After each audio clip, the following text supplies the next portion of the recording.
So to start with yourself, Bob, just looking at the payment system itself, Jim Mackey obviously described it as not fit for purpose. So do you not think that there is an underlying disincentive in the tariff, in that a tariff rewards hospital activity? We're trying to get away from hospital activity. So do you not think that, as opposed to just tweaking it, we actually require something more fundamental?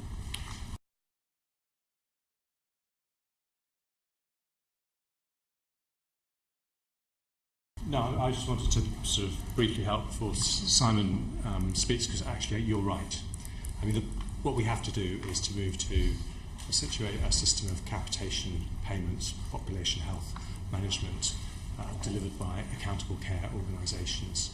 And it's interesting that Scotland has gone a different route, which in some ways is closer to that, although Scotland also,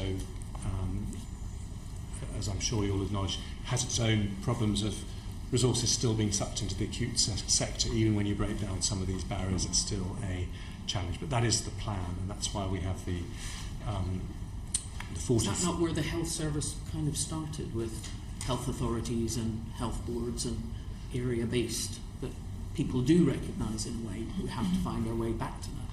Well, I think it's whether you're saying we find a way back to it, or whether we are talking about finding a way forward to the kind of budgetary arrangements that you would have in Valencia or Kaiser Permanente. I mean, I think there is a very important need for a focus on integration and basing budgetary decisions on prevention rather than cure. So we've got the 44 sustainability and transformation areas that NHS England have announced, which are precisely designed to enable that to happen. And just to be very direct, things like suspending the tariff in particular areas for particular arrangements is very much on the table. And that's why we are asking areas to look at 3-year budgets during the course of this year. The spending review was only announced in November, and we needed to give people some stability for 16-17. But going forward until the end of the Parliament, we absolutely need to make sure that the incentives are right in terms of the way the tariff system works, and that will, I'm sure, involve significant reform. Do you see it moving more towards population-based, place-based, network-based funding? Absolutely. Rather than this tariff mechanism? Absolutely. Simon might want to.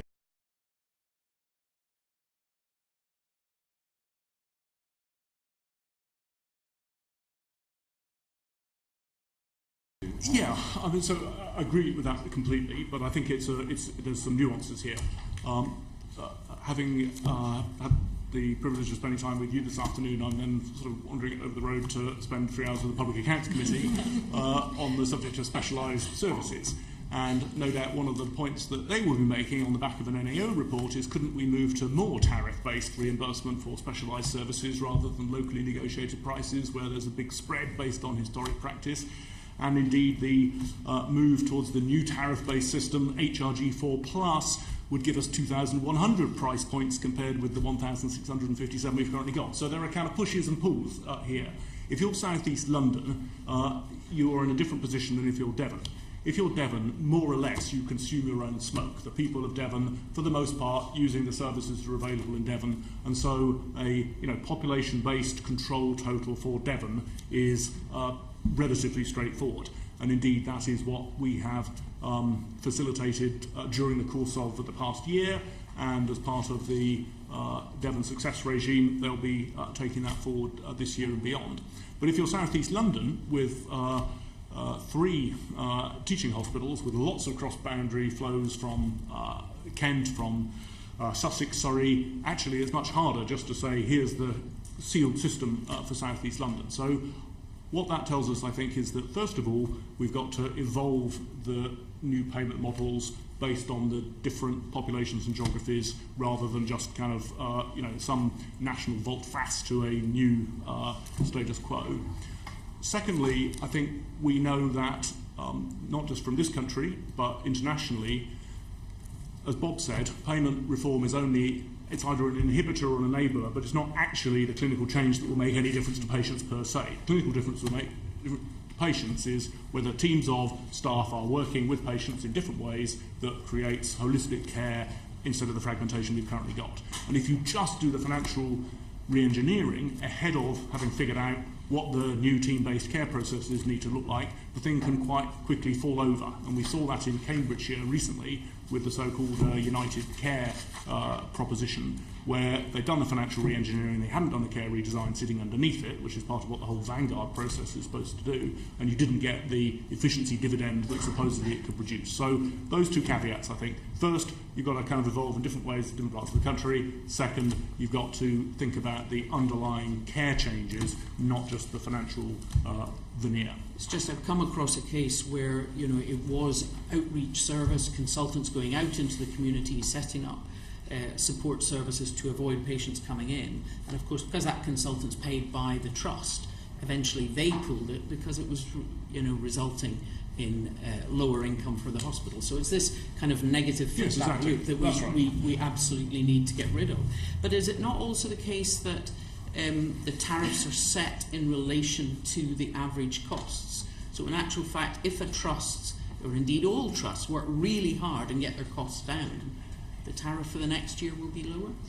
No, because costs aren't rebased sort of year by year.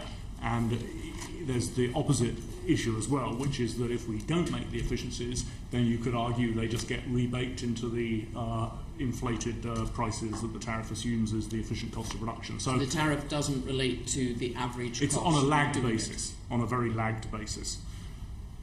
Okay, but it is affected. The final thing is just asking, obviously, Andrea was asking about, you know, what's the punishment for trusts who don't perform. But I mean, there is actually fines and systems there for people who are not meeting their targets. Is that actually helpful if you're talking about a trust that's maybe already on its knees? Well, that's not the approach we're taking this year. What we're doing this year is we're saying, rather than a absolute threshold, regardless of how you go into the year, instead, individual trusts will agree with NHS Improvement and NHS England relative to their starting point. What would it be reasonable to expect in the way of improvement during the course of the year? And as long as they're on course for improvement, then they won't get dinged. That's if they reach an agreement with NHS Improvement on their performance trajectory. If they don't, then they default to the standard system, and that's their choice.